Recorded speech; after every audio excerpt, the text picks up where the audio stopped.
Within the Pokemon community, there's a set of self-imposed rules you can add to the games to make them more challenging, called a Pokemon nuzlock. You can only catch the first Pokemon you run into per route. If a Pokemon faints, it dies, and you can't use it anymore. And you have to nickname your Pokemon to get more attached to them. That means if you aren't careful, you can technically lose a Pokemon game under those conditions. I've wanted to do a nuzlock for the longest time. I've started a couple in the past, but never actually got to finish any because busy. But today's the day that all changes. I decided to make a video on my first full attempt at a Pokemon Ruby nuzlock. Let's see how it went.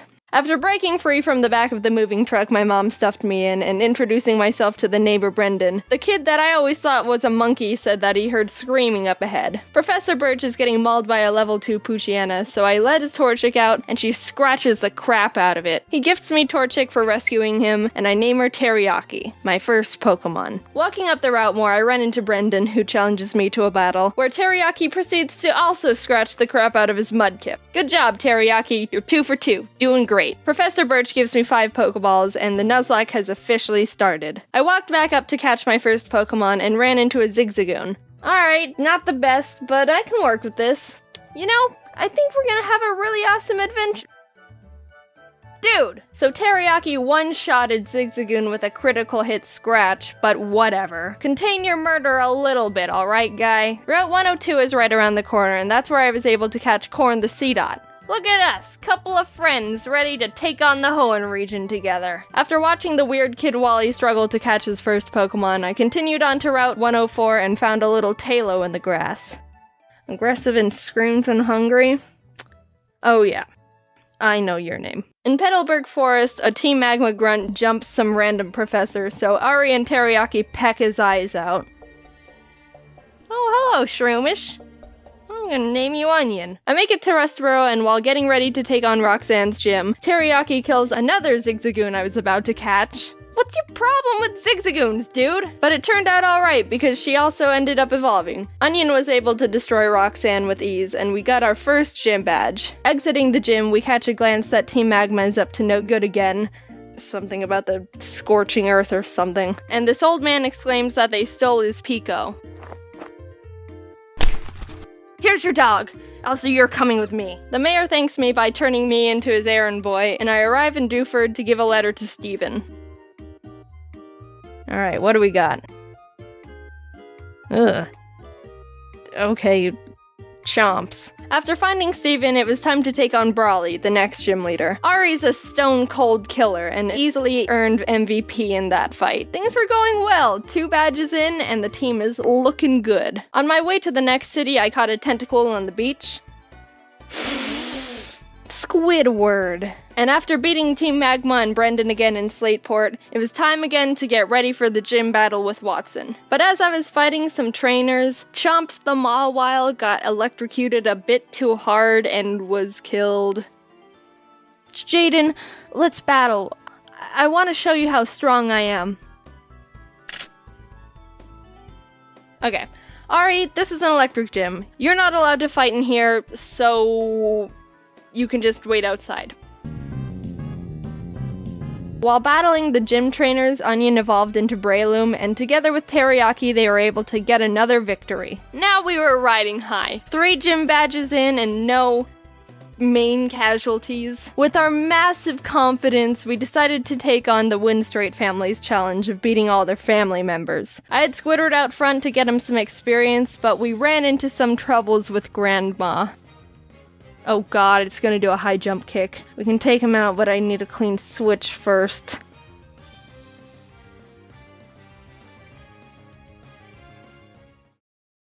So I had to sacrifice Hushchild the Whismer, but honestly that was the safest move to ensure no one else died. Goodbye, Hushchild. You might be missed. While we were heading to Fall Arbor, fighting some trainers, Ari evolved. Oh, look at my big bird. Oh, look at you. Yeah. We were almost to town, but we had to get through the sooty grass on 113. Oh, jeez. Alright, Barf, get in there with the rest of them. I walked into Meteor Falls to see Team Aqua and Team Magma arguing about water and rocks. Can I go? So get over here, Zubat. They kept complaining and I had to go up the volcano they were blocking to fight Maxie, the team magma leader. That was a hard fight. Onion and Teriyaki were able to take out his Mightyena and Camerupt, but his Golbat hit hard. I ended up having to switch in Ari and double team up to win the battle. Not the most honorable of strategies, but it worked and we're moving on. On the way down the volcano, I ran into a Machop. Oh, hello there, Chad. What? You're a female?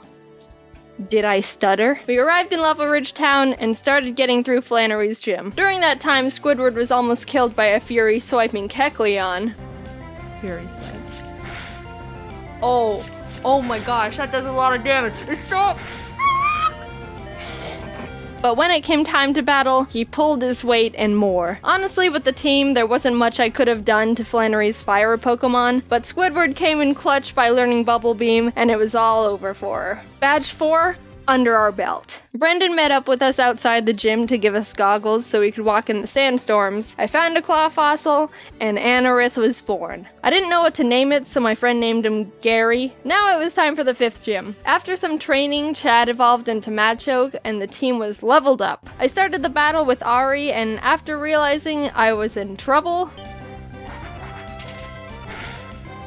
Yeah, that doesn't do a lot of damage.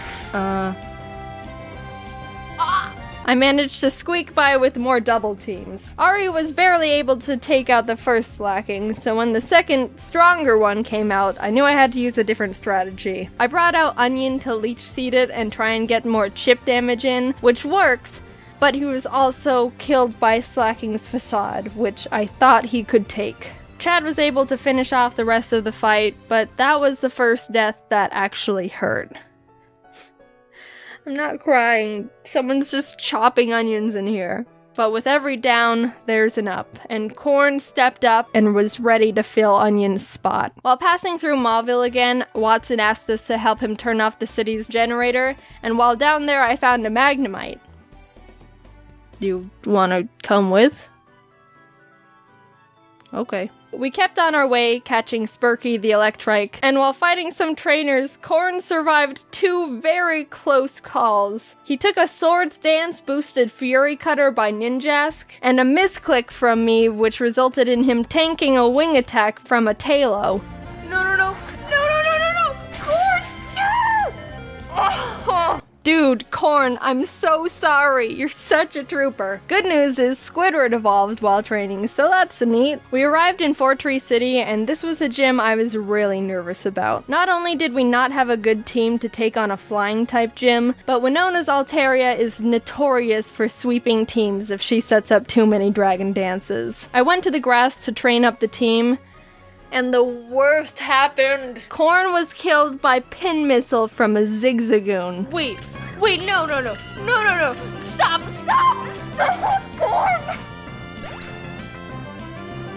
Corn! Corn! You monster! How could you do this?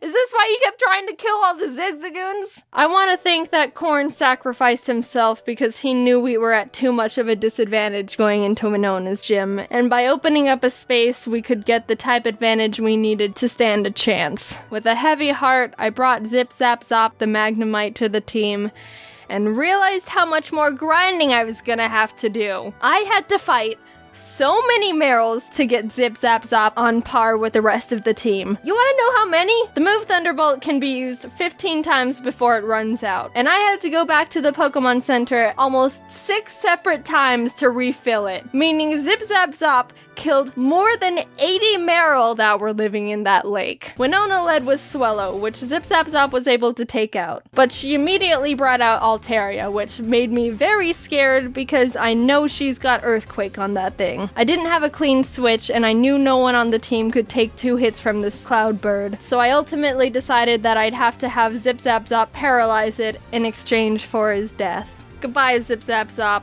You weren't here for long, but your efforts will not be in vain. Oh my god! Somehow Zip Zap Zop lived the earthquake on 2 HP like a mad lad.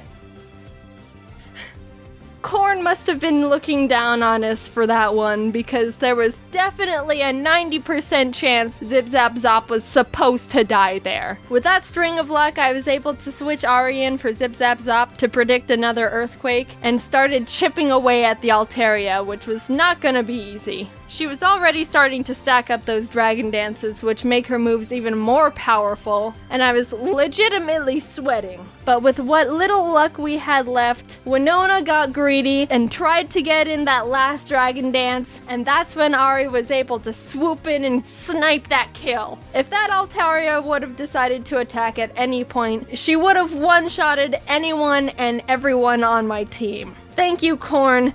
You shined your photosynthesis onto us. From there, I was able to heal up Zip Zap Zop and sweep the rest of her team. The 6th gym badge was ours.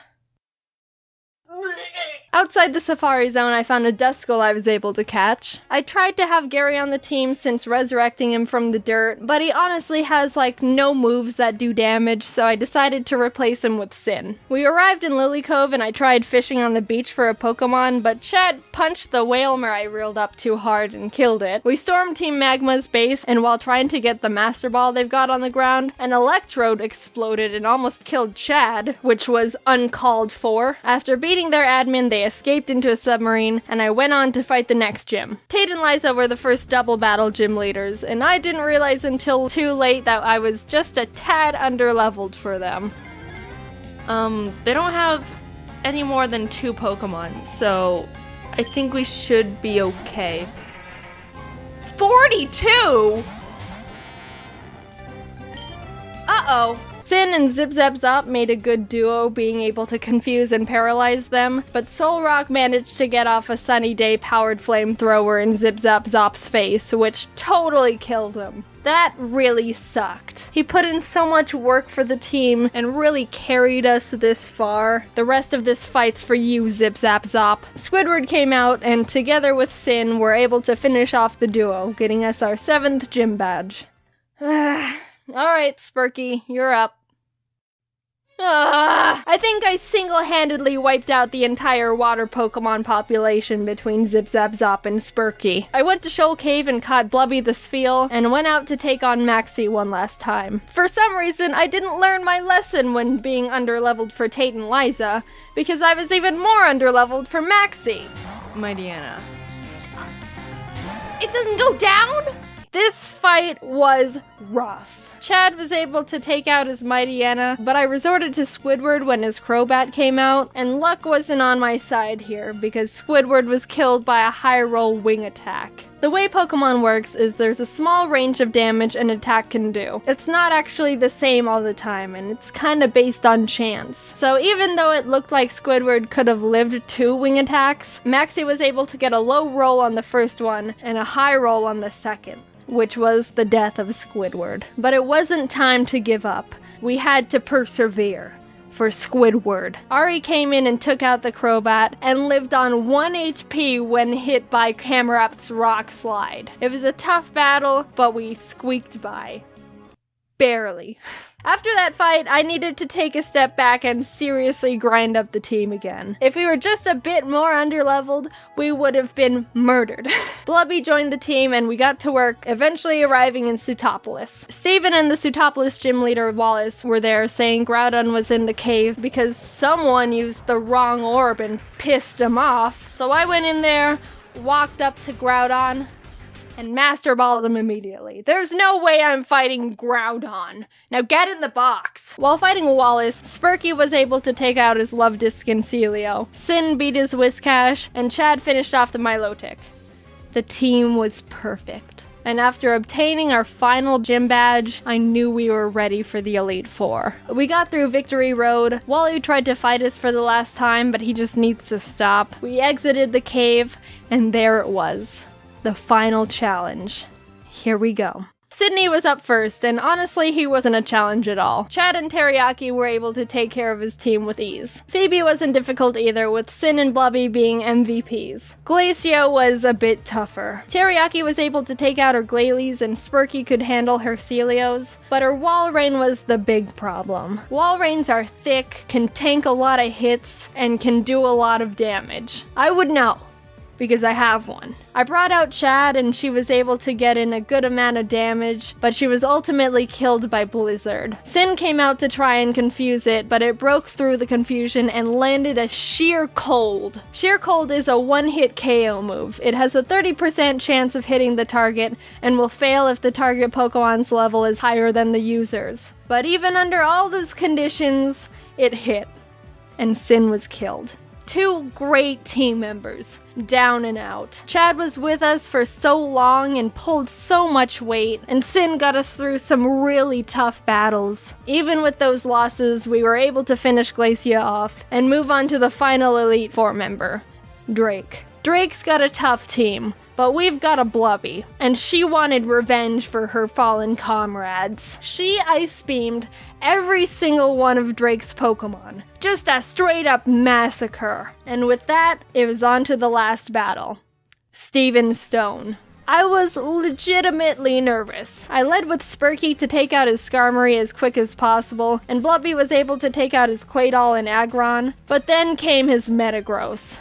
This might be the end. Metagross is Steven's strongest Pokemon, so I needed to hinder it as much as I could before it started doing serious damage. I knew his Metagross had Earthquake, which would definitely take out most of my team, so I had to have Spurky Kamikaze to get a paralysis off. Blubby came out again, and after a lot of hard work, finally beat the Metagross by spamming Surf. Teriyaki was able to finish his Cradily, and his final Pokemon was Armaldo, Gary's final revenge for getting booted from the team. I brought out Blubby because Teriyaki was pretty weakened, and after realizing she gets two-shotted by him, I knew she was gonna have to die. So with a heavy heart, Blubby pulled off her last Surf, getting Armaldo in the red, and was killed.